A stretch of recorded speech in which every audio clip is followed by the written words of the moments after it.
Hi, my name's Phil. I like talking about politics, and in this video, I'd like to discuss a question and answer session with the Trade Select Committee that really should never have happened. Not the meeting, but the responses.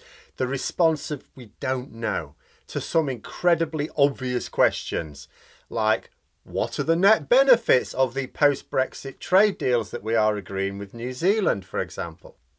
When even the Trade Secretary cannot tell you the benefits of our newly negotiated trade deals, there's quite a serious problem. But first, if you'd like to be notified of daily news and politics, please subscribe to the channel and click the bell notification icon. So I've discussed in the past, on several occasions, two really awful realities of the way this government has approached Brexit. First, neither Theresa May nor Boris Johnson ever allowed any economic impact assessments to be carried out on the effects of Brexit on the UK. It's not just that they didn't think to ask for them. They specifically ordered officials who would naturally have carried them out not to carry them out. That way, before we'd left the EU, if anyone in Parliament asked what the economic impact of Brexit's going to be, the government would be able to say, don't know. They would then waffle on with a load of empirical nonsense about intangible benefits. Of course, there were economic impact assessments carried out by external bodies, but the government could then dismiss those. Oh, they're not our studies. Well, where are your studies then? Oh, we don't have them. The second tragedy is that we have been arranging trade deals that do not provide a net benefit to the UK or the public. Boris Johnson has waffled on about Tim Tams from Australia. I still barely know what they are, but I'm quite sure it's not a benefit to get them maybe a little bit cheaper. Liz Truss banged on about soy sauce. I do know what that is, but I don't really consider a small reduction in price, if it ever happens, worth the shrinkage of our economy. The reason they have arranged these worthless trade deals is not because they necessarily wish to harm the UK. It's not malicious. It's just that they couldn't afford to spend 10 years negotiating trade deals in the usual way. Because the economic harm of Brexit would be immediate and permanent, they needed some quick wins in the form of rapid trade deals. That obviously gave the other party a huge advantage. Seasoned trade negotiators in Japan and Australia absolutely ate our relatively clueless team for breakfast.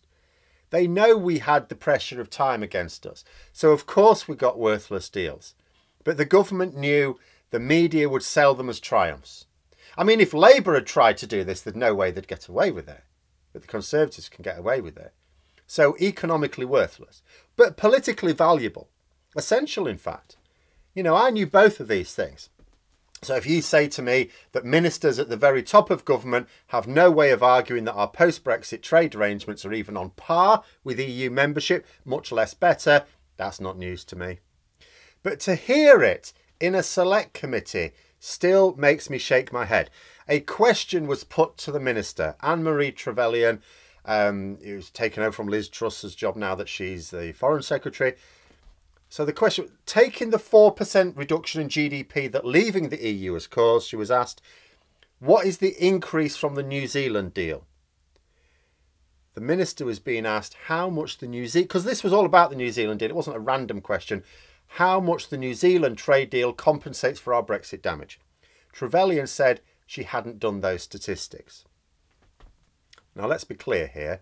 She wasn't being asked some obscure question that needed a specific calculation that some official may or may not have done, but wouldn't have been at her fingertips.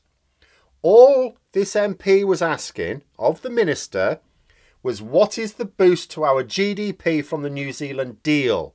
Yes, he asked for it in relation to the GDP damage of Brexit, but he provided that figure. She didn't need to do that one. He provided that figure. He'd already told her 4%. For the reduction in GDP from Brexit. Like if the New Zealand deal was worth, say, 0.5% onto our GDP, all she'd have had to do was say that, and then they could have worked out between them that the other deals would need to make 3.5% to break even type thing. She just needed to say what the boost to GDP was for the New Zealand trade deal. That's what she was being asked. She was attending a select committee hearing to discuss the implications of a trade deal with New Zealand. The least she should have known going into that meeting was how much was that deal worth to our economy. The absolute least she would have known. But here's the thing. I bet she did know. I know. I got the information from her department, the Department for International Trade, because they may not be carrying out economic impact assessments of Brexit, but they are carrying them out for the various other trade deals we've got around the world. I published a video on it on October 22nd this year. I referred to the government's own publication that said the New Zealand trade deal was worth nothing. Not next to nothing, nothing. To 0.01% of our GDP, it was worth nothing. To 2 decimal places of a percent, nothing. I mean, sure, New Zealand is a smallish economy and it's at the other side of the world. A reasonable person will realise that we're not going to be getting compensation for huge trade barriers with our immediate neighbours, including 3 of the top 10 economies in the world. You know, we're not going to get that by agreeing a trade deal with a country not even in the top 20 that's 11,000 miles away. But that's the point, really. A reasonable person would understand that. But the government are trying to tell us that this trade with a smallish economy at the other end of the globe, along with a few others also at the other end of the globe, is worth our huge trade barriers with those immediate neighbours. The minister then turned to her official and asked if he'd thought of it in that way. He said no. Now, the clip, which I'll link below, ends quite soon after that. He goes into a bit of an explanation. It doesn't matter what he said next. You know, the explanation doesn't matter. Remember, the question was, what is the trade boost of the New Zealand trade deal? That's it. Don't try telling me that the chief negotiator, because that's who this official was, the chief negotiator of the deal does not have a quantitative figure for the value of the deal that I have read his report on. Both the minister and the official were claiming they didn't know because that is less damaging than actually answering the question, to which the official at least absolutely did know the answer.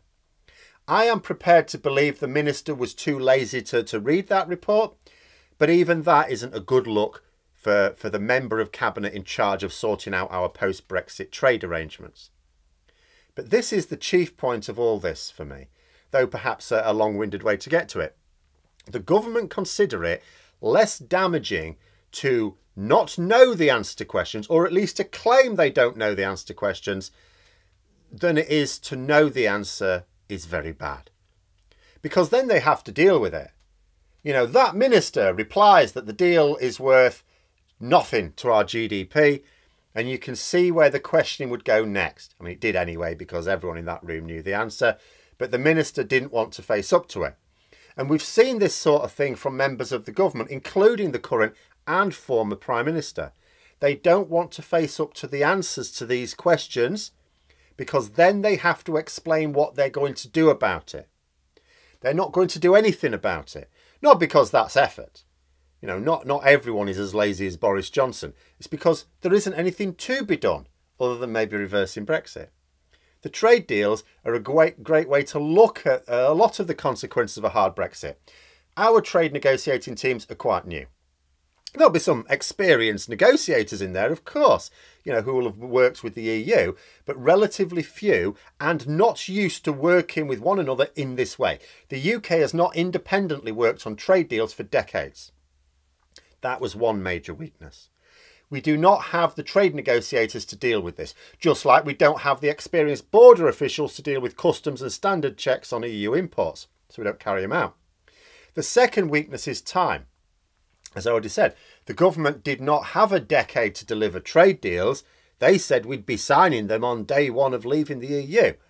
You know, apart from some carryover deals that we've signed 2, haven't we? One with Japan that massively favours them, one with the EU that massively favours them. We have a couple more on the way, Australia and New Zealand. You know, the third weakness is that everything is closed shop. Like in every other democracy in the world, the legislature would be keeping a very close eye on negotiations and the detail of the deal, especially for important trade deals. But Boris Johnson told Parliament to vote away their power to scrutinise what he was up to, and they did. You know, this select committee hearing is just asking questions. They can't demand to see details. They can just ask questions and be fobbed off.